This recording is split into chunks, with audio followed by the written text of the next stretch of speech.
Ajay is here to give us a sense of what Reliance Industries might post in the quarter. Ajay.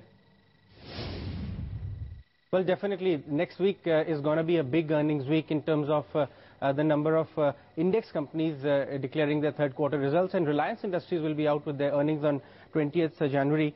The street is expecting a weak or tepid quarter from Reliance Industries this time now on a number of reasons. The profitability is expected to be falling sequentially, even on a YOY basis. Some of the main contributors to the weak earnings would be the refining margins. We are expecting refining margins to be low single digit, between $6 to $8, even $1.5 weaker than the regional GRM, which is Singapore refining margins.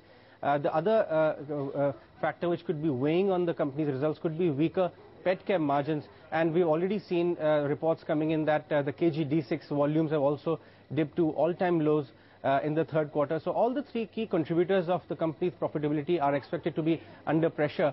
The analyst community also believe that the benefit of weaker INR versus the dollar is also likely to be negated because of the pressures this time around on the key contributors. Of course, we have seen that the stock has been quite resilient around the 700 mark. However, this will be one of the quarters when Reliance Industries will be posting weaker earnings.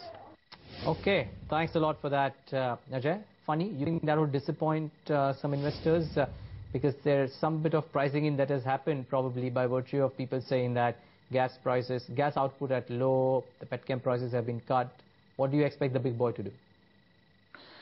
I think results will be lackluster clearly, and I don't think it's going to greatly disappoint people, because of late the kind of rally that you saw in RIL is based on some kind of a defensive outlook being attributed to RIL because mainly of the huge cash flows that the company turns in each year, and relative to that, the valuations are not really very pricey.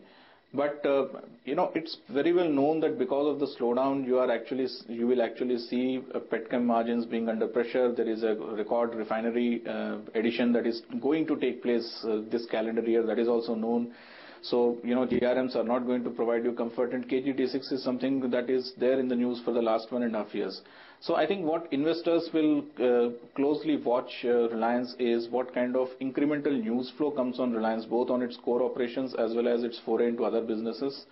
And more importantly, I think it will don the mantle of some kind of a defensive stock, especially in the backdrop of your actual defensives like pharma and FMCG going into the stratosphere.